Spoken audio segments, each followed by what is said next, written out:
Hello, my name is Ann, and welcome to our Lifting Us Up in Liberty program. Now let's join our broadcast as Pastor Earl Wallace explains how the Bible applies to our personal and civic lives. Are our politicians promoting prostitution? Leviticus 19:29 says, "Do not profane your daughter by making her a prostitute, lest the land fall into prostitution, and the land become full of depravity." Here are some of the reasons why I think people prostitute their children.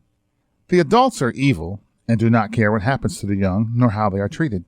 The adults are consumed by lust and overcome with lust patterns and just want to satisfy urges they've allowed to get out of control by giving into them continually. The adults ascribe to and follow demonic philosophies that advocate and justify sexual behaviors and practices that are in opposition to what God commands and instructs us in the Bible. The adults are compelled by atheist, communist, and socialist governments that forbid them to use their God-given talents to work providing goods and services that others are willing to pay them a profitable price to enjoy. So, without the ability to feed themselves and their families, they prostitute their children. More than one person who has visited communist countries like Cuba have told me that because there are no jobs, the adults prostitute their children. Rarely do any of those people link the government forbidding people to run businesses to the negative outcome of prostituting children. I believe this is because prostitution, and especially childhood prostitution, is a despicable sin. Sin is associated with religion, and we've been trained by the lie of separation of church and state to disassociate religion from political discussions. Because of the lie of separation of church and state, people, including us Christians, fail to apply biblical principles to analyze government behavior that encourages people to sin. Socialist and communist governments never treat their citizens according to God's word, and they forbid people to work and provide for themselves economically, which is what robs parents of the ability to feed themselves and their children.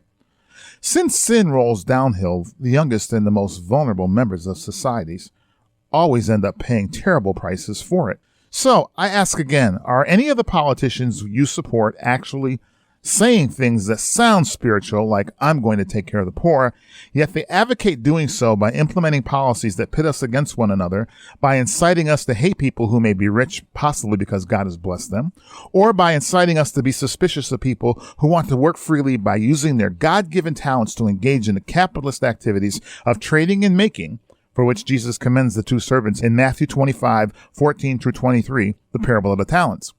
Boys and girls being told they must use the same bathrooms and childhood prostitution are just two of the terrible human sufferings from sin that result when the Bible is not applied to civic and social life.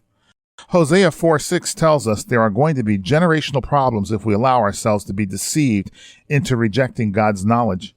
It says, "My people are destroyed for lack of knowledge. Because you have rejected knowledge, I also will forget your children."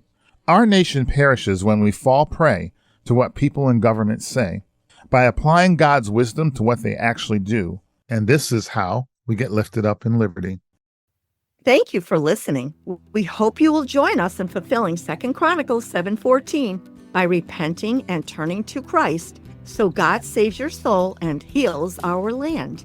For more information about how the Bible applies to every aspect of our lives, including civics, visit us at libertycfchurch.org.